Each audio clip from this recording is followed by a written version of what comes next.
Hello Yu-Gi-Oh players and Speed Duel fans, welcome back to another news video today. This has been recently really good news stuff for Speed Duel upcoming, and I'm super excited for all the new stuff, new sets coming up recently, definitely, too excited. But anyways, we basically today have a Speed Duel Tournament Pack 3, and we basically got some leaks of what it's basically inside. Actually, I don't know if it's actually really leaks because it's actually part of Konami's database, but they didn't really announce anything in particular. But anyways, Speed Duel GX box is coming out real soon. Unfortunately, it got delayed, but then don't worry, we're getting it real soon. Just sit tight, hang in there, guys. Once we get it in North America in April 1st, we're going to be grinding all that Speed Duel content. So if you guys are just as excited, definitely want to watch more, definitely subscribe and turn on that notification bell right now, and we'll be back at it again. And also don't forget to give this video a like, because I really appreciate the support. But anyways, Speed Duel Tournament Pack 3, I'll include a link in the description box down below so you guys can see and check it out for yourself as well.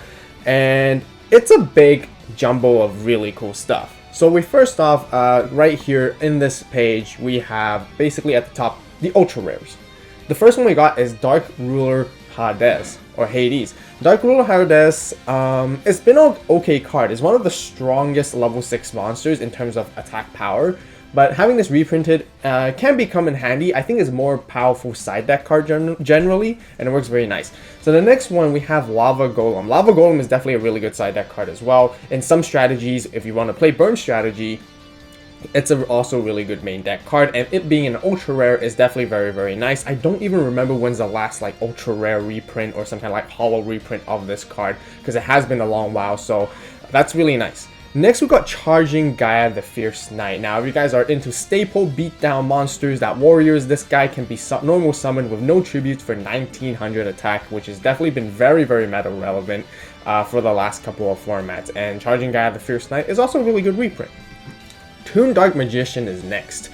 This one is not like a competitive tournament worthy card, but I think it's still a very nice inclusion because it's very collectible. Toon Dark Magician, I don't know if they ever got an Ultra reprint. I apologize, I don't really know my reprints history, but Toon Dark Magician, being in the set, will get some Toon players piquing their interest in wanting this card, and definitely very collectible. Next, we got Allure of Darkness, a card that I always feel like it's one of the best cards, and one of the cards that you must have for Speed Duel. Allure of Darkness being in this game is pretty crazy. It's one of the best draw powers, even in the current format for Yu-Gi-Oh! And Allure of Darkness being an ultra rare, it was a super rare, so becoming an ultra rare is pretty nice as well. And this card is always a good one, and I think there's definitely going to be some value in this card as well. Next, we got Skull Servant. Now, again, I don't know when was the last hollow reprint of Skull Servant, but this definitely gives another access of hollow Skull Servant, which is really nice. And Skull Servant has always been a fan favorite archetype in the community as well, and especially for even regular Yu-Gi-Oh players, they might be hunting this down similarly to Allure of Darkness and Toon Dark Magician. So I think these are really good inclusions, despite not Skull Servant being a huge value for Speed Duel, but maybe we'll get more support in the future, which would be really nice. The next one I'm kind of a little up in the air about is Queen's Knight. I'm not too sure why they chose Queen's Knight to become a super rare, because this card is just okay. She doesn't really do much. The Arcana archetype hasn't provided much purpose and sort of an identity or even a viable playing strategy in Speed Duel for the longest time. Even when they first debuted from Arena of Lost Souls, they were just okay, really. But it's a fun deck to have, for sure. And I think a really good suggestion is to have Konami include King's Court cards in future sets to support Queen's Knight and the whole Face of the Card series, which would be really good. And maybe that can bring them back in here and becoming more viable. Next, we've got Blackluster Soldier as a SR, another very good collectible card. I personally really like Blackluster Soldier in general, but again, it's not a really powerful card and a very good strategy to play in Speed Duel generally. Where there's some cards really in this set, I just kind of wonder and question a little bit why they were even included, but hey, it's a jam-packed tournament pack for sure. And then we got Toon World, definitely again, really helps support the Toon players who are interested in Toons in general. Offerings to the Doom is a good reprint for sure in Speed Duel, because we have been playing this card quite often and it has been quite meta relevant, which makes total sense. Windstorm of Itaqua, a little bit too late. It was very meta relevant as during this during the time when Speed Duel Tournament Pack 1 was around. That was like the best trap card you can have in the game. Again, now, you won't really see it play as much. Nightmare Wheel is good. Definitely still played. Really good, again, for burn strategies and possibly stall strategies if you're that type of person to play these type of decks and just love to see your opponent suffer like Marek, then shame on you. Anyways, Zoma the Spirit is the next reprint, and I'm really glad because this card definitely needed a reprint. Twisted Nightmares decks are very hard to find nowadays. You can't find Zoma Speed Duel specific around in the marketplace, which is why this being an SR is really, really good and really important. And you know, it's not difficult to get as an SR. You can kind of pull it, which is good. So yeah, it's a good card. It's still going to be a meta relevant card for sure. Zoma's is really good. Waking the Dragon.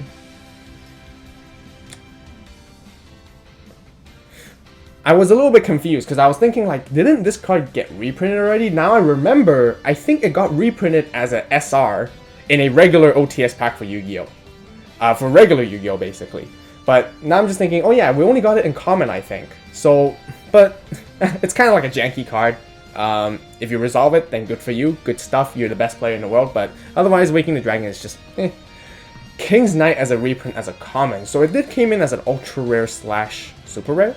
I can't remember, but it was definitely a holo in one of the sets for Speed Duel. So being in common, once again, it would be nice if Konami has plans to basically release some Arcana Knight related support, because I do see quite a few of those supports right here, and it'll be really nice. But anyways, DD Crow, definitely a really good investment card in general. In terms of getting into Speed Duel competitively, this is always a really good side deck card. It will have a lot of longevity. It will help out. You know, it's very splashable depending on the meta that changes. And DD Crow is also still played in current format for regular Yu-Gi-Oh! So a good card to definitely have. Golden Ladybug, gain life points, sure. Santa Claus, yeah, it's okay, not too bad. Zombina, yeah, not really popular anymore, honestly, at this point. But now this next one, we got Parasite Paranoid, and I definitely agree with this one. This one being common is really, really good, especially for Speed Duel players, because Speed Duel players have very difficult access to get into the Parasite Paranoid. Trials of the Kingdom? Yeah, Trials of the Kingdom set are really hard to find, and this card being the most expensive card of the set, I don't know how much it's worth right now in terms of value, but I remember it can be easily like 30 bucks for this card, and that's just way too much. So a reprint is definitely a good job. I believe Parasite Paranoid will still be a viable strategy along with Cocoon of Ultra Evolution coming in Speed Duel still. But anyways, Parasite is in there, which is great. And then we got a couple of these other fusion monsters. Meteor Black Dragon, that used to be an SR. Ryu Senshi used to be an SR. Arcana Knight Joker used to be a ultra rare from Arena of Lost Souls. These reprints are okay. They don't serve too much for the fusion deck or extra deck anyways. Nobody really plays them. But once again, I do see another Arcana Knight Joker. Hopefully we might get some support. You know what would be really cool? If Arcana Knight Joker came in its alt art form. That will be definitely something really nice to see. Fusion Gate, it's okay. Order to Charge, it's okay. I'm gonna skim through some of these because I don't want to take too long. But anyways, Advanced Ritual Art is definitely a good one. You know, definitely have some ritual strategies coming in, especially with Alexis Rhodes from the Speed Duel GX Duel Academy box. You know, maybe there might be something, there might be a room for her for this card. This was a holo as well, I believe, for Speed Duel. Anyway, Shard of Greed, nobody really plays it. Bashing Shield, yeah. Dust Tornado, decent substitute for a back row removal card that you might sometimes have other than Cosmic Cyclone or Breaker. So not too bad of a reprint as well. And then we have Haunted Shrine, you know, really good for zombie decks. Definitely a really good card in the long run as more zombie support come in. And it's a definitely good choice of a reprint because once again, this card wasn't from Trials of Kingdom. Trials of Kingdom is definitely difficult to get. Therefore, Haunted Shrine is also an ultra rare, I believe, in that set, and it's definitely hard to find. So good on Konami for adding this card. And then last but not least, we have the Golden Apples. Nobody really plays that card at all. But yeah, that's basically it. There's a total of 31 cards, which is pretty big.